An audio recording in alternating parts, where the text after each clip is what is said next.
You don't need to live with your mom, who only gets $600 a month in pension. I don't like being relied on. Let's cut ties. When my eldest son found out that I only received a small pension, he laughed and said this. His wife Julia smirked and added, "That's right. You're not needed anymore. So choose, move out or be kicked out." Without knowing what was coming, Julia spoke proudly. I struggled to hold back my laughter and said, "Are you sure you want me to leave? You'll regret it." Julia, expecting me to beg to stay, looked puzzled. "What? Don't say strange things. You're the one who's going to regret it." However, a month after cutting ties, it was my son and his wife who regretted it. My name is Mary. I am retired and living on a pension. After my husband Brian passed away, my eldest son and his wife moved into my house. I never asked them to live with me. They just showed up. My younger son, Sam, had also offered to live with me out of concern after Brian's death. Sam was married with kids and lived nearby. He knew his older brother Tom was unreliable, so he invited me to live with his family. Tom had always avoided responsibilities and couldn't make decisions on his own, even as an adult. Since getting married, he followed Julia's every word. Brian had been worried about this. We had spoiled Tom because he was our first child. We thought he would become more reliable as an adult, but it only made him worse. Brian regretted this when we discussed it while he was still alive. Tom had struggled with low-paying jobs, switching from one to another. Despite working, he never contributed to household expenses while living with us. "Tom, you should contribute some money. It's hard for us to keep supporting you." Tom would answer with an annoyed look. "I have my own expenses. I'll have more to give soon. Just wait." I believed him, but he never paid anything. Sam moved out when he started working, making Tom seem even more unreliable. I worried that Tom wouldn't be able to marry due to his financial instability. Surprisingly, he introduced Julia not long after. I hoped for a responsible daughter-in-law, but Julia was different from what we expected.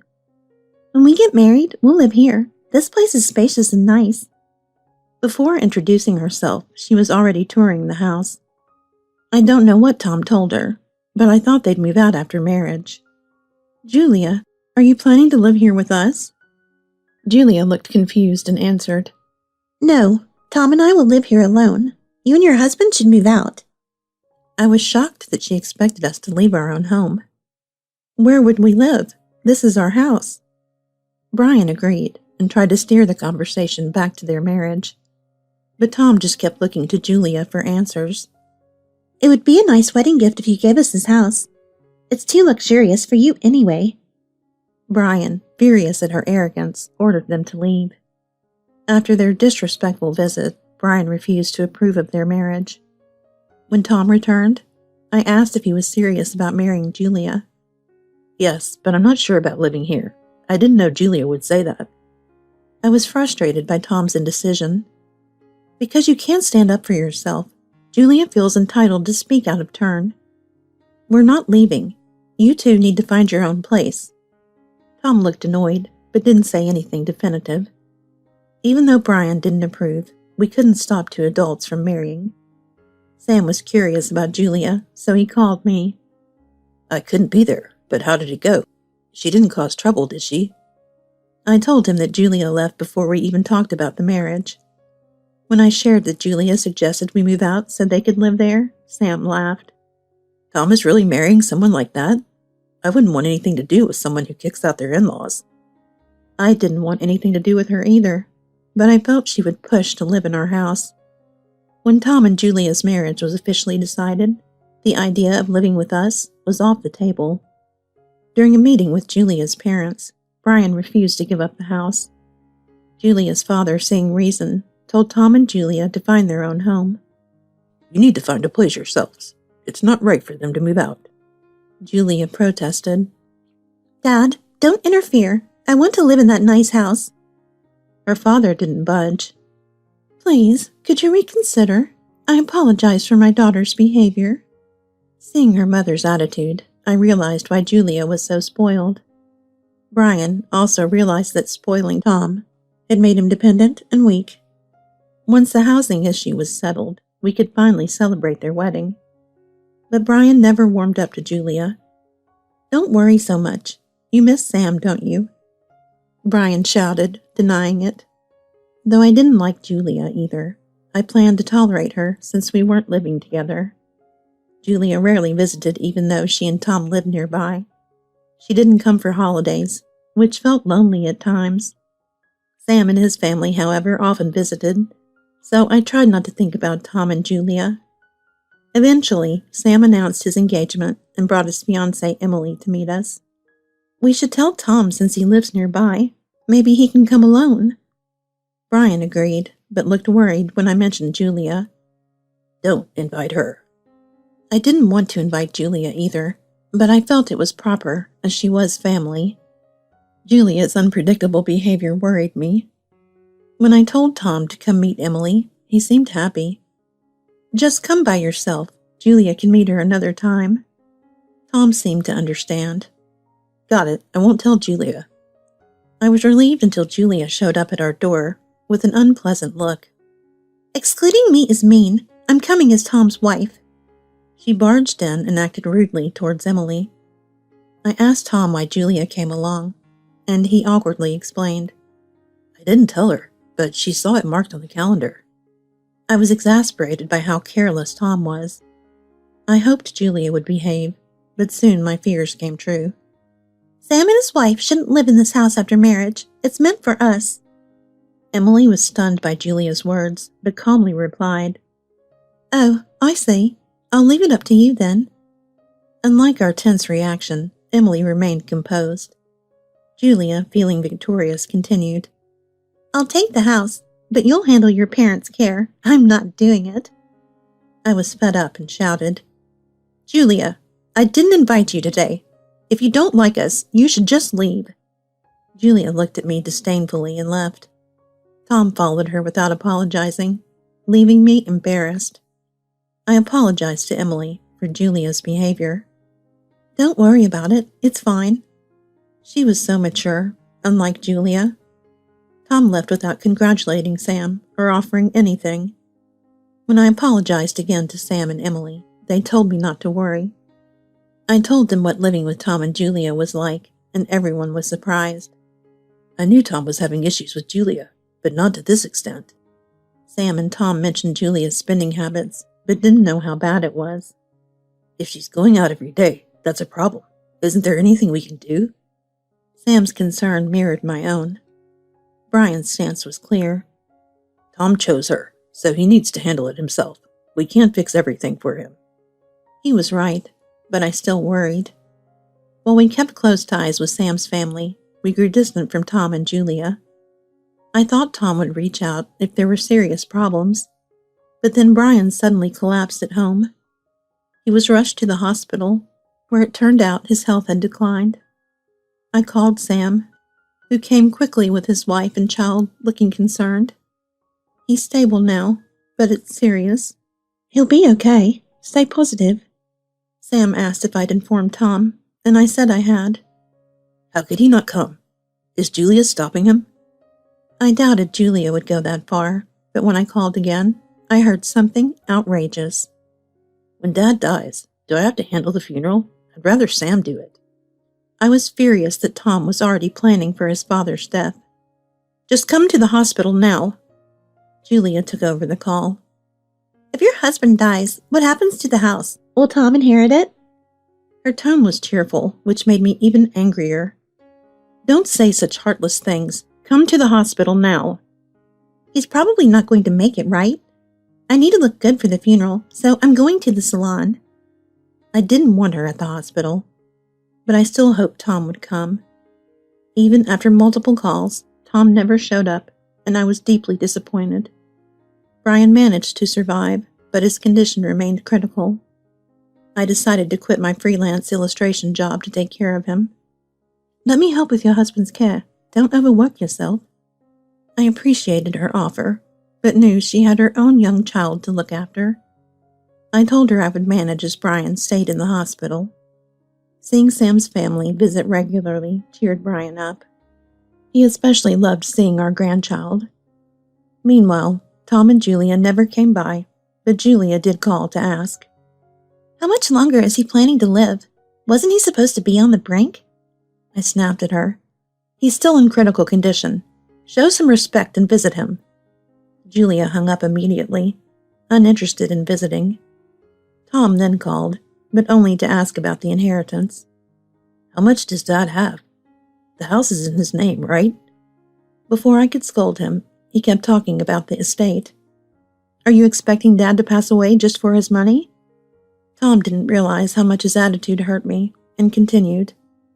When I hung up, he called Sam next to demand details about the inheritance. "Tom called, pestering me about Dad's estate. I told him I didn't know, and he got mad and hung up." I knew Tom had always been unreliable, but I didn't expect this level of selfishness. "I think he's confused about what Mom inherited from Grandpa. Tom thinks Dad has a big inheritance." I felt even worse hearing that. My father had been well off, and I inherited a substantial amount when he passed. Brian warned me never to tell Tom how much I had received. Somehow a relative spread a rumor that Brian, not I, had inherited a fortune. "When Dad's inheritance comes, I only want cash. You can have the house." Tom said this when he was still in college, and Brian scolded him. "Don't say such things. It's disrespectful." Sam also heard Tom mention it, but didn't take it seriously. Now that Julia was in the picture, she probably influenced Tom to want the house as well. Sam's words made me wonder if Tom was having financial troubles. I asked Sam if he thought Tom was struggling financially. "Do you think Tom is in financial trouble? That's why he's so fixated on the inheritance?" Sam wasn't sure, but mentioned Julia's spending habits. "Julia's always out spending money, and they rely on takeout for meals. It's not cheap." This made me even more anxious. I thought about confronting Tom, but before I could, Brian's condition worsened, and he became critical. In the panic, I forgot to call Tom, but Sam informed him. Tom and Julia finally appeared at the hospital, and Julia's first words were harsh. "He's not going to make it this time, right? Don't get your hopes up." I glared at her, and Tom muttered something equally inconsiderate. "Dad didn't leave a will, did he? If I'm cut out of the inheritance, I'll be furious." I couldn't take it anymore and ordered them to leave. "You're not needed here. Go home now." They looked annoyed and laughed as they left. "We'll go home to prepare clothes for the funeral then." I wanted to scream, but my focus had to stay on Brian. Despite my hopes, he passed away. The details of the following days were a blur. Sam and his wife handled the funeral arrangements, allowing me to stay by Brian's side. When I came to, the funeral had ended, and I thanked Sam and his wife. "Tom didn't come to the funeral. I told him, but he just said, 'Handle it,' and didn't show." Sam's wife looked distressed as she shared this. "Your oldest son didn't even come to the funeral. I'm so sorry." "Don't worry about him. I have you and Sam. That's more than enough." I resolved to cut ties with Tom and Julia. But before I could, Tom and Julia arrived at the house, bags in hand. "We'll be staying here from now on. Please move Dad's things out." Tom laughed, adding, "I inherited this house, so it's not a problem. It's safer for you to live with us, right?" I couldn't believe how entitled he sounded. "You can't just move in like this. I never agreed to live together." Despite my protests, they moved their things in. "Sam has no say in this. We canceled our old lease and have nowhere to go." Sam came by furious and tried reasoning with Tom, but it was pointless. Julia always stepped in, twisting every conversation to suit her. I sighed and spoke to Sam privately. "I'll endure this for a bit while I sort out your dad's belongings. Then I'll move in with you." "You're always welcome. Don't hesitate to come any time." I planned to leave after sorting Brian's things and preparing to move. Living with Tom and Julia was worse than I imagined. I expected to do housework, knowing Julia didn't help, but even Tom stopped contributing. They refused to pay for anything, and when I brought it up, Julia would snap. "Why should we pay rent? You're living off your husband's house. You should cover the expenses." Julia insisted I was freeloading, believing Tom had inherited the house. No matter how I tried to explain, they wouldn't listen. "We're living with you, so of course you should handle the bills. Just give me the checkbook when your pension comes in. Tom intended to control my pension, assuming I received much more than I did. Julia's brand-name outfits and her daily outings hinted at the financial strain they faced. When I mentioned that I only received $600 monthly, Julia turned red and snapped. Don't say such ridiculous things. Are you accusing me of infidelity? Get out of this house. I had said it jokingly, but Julia's reaction was telling. I visited Sam's house to tell him everything. It's ridiculous for you to pay their way. Just move in with us. I saw someone who looked like Julia with another man in a car. I thought it was nothing, but maybe it was her. We were all shocked. I was ready to leave the house any time, but we needed to find out more about Julia. Sam decided to investigate while I prepared for my move. Julia kept going out, oblivious to our plan. One day, Julia asked me for spending money. Give me some money, Mary. I'm taking care of you, so you should give me an allowance. I'm already paying for everything. There's nothing left to give. Julia assumed I was hiding money due to my pension. Don't be stingy. You have enough. I thought about revealing my true pension amount, but worried they'd demand it all. I decided not to disclose the exact pension amount, fearing they'd demand more. Tom didn't seem to care when I mentioned Julia's request for money. After all, he'd lost interest in discussing inheritance since moving in. Sam and I discussed the estate, ensuring it would be divided as per the law. Sam helped draft the inheritance documents, which only needed Tom's signature. Tom hasn't mentioned the estate in a while. Has he given up? Tom assumed the process was complete. The estate's settled, right? I have the house, so I'm good. But what are you and Sam doing with your shares? Tom always left responsibilities to others, happy with what he thought was his share. I realized Tom's mindset when he started asking more questions about our shares. Tom, I need you to sign some documents later. I'll prepare them. He nodded, trusting me to handle everything. Before moving in with Sam's family, I wanted to finalize things, including changing the house's ownership. When Julia wasn't around, I gave Tom the documents. He signed them without reading, assuming they confirmed the house was his. Watching him sign without question made me worry about him being tricked in the future. After Tom signed, I took the documents to Sam's house and the real estate office. When I returned, Julia was home earlier than expected. Mary, do you only get $600 a month in your pension? I thought you got more. I was stunned she knew, but Tom spoke up, holding my bank book. I wanted to know how much you get, so I checked your room. Why is it so empty? Decluttering? He had rummaged through my belongings and found my bank book. Even if you're my son, going through my things isn't right. Return that to me now. I grabbed the book, and Julia looked disappointed. If it's only $600, I don't want it. I thought you were wealthier. We've been tricked. They assumed I had hidden wealth, but I had never told them how much my pension was. Fine, we don't need to live with a mother who only gets $600. We'll cut ties. I was taken aback by how selfish they were. Yes, Mary, you're not needed. You can move out or be thrown out. Their triumphant expressions made me laugh. Are you sure about that? You might regret it. Julia looked puzzled. What's that supposed to mean? You're the one who'll regret this. I left with my prepared bags, heading to Sam's house. Sam and his wife laughed when I told him about Tom and Julia's misunderstanding.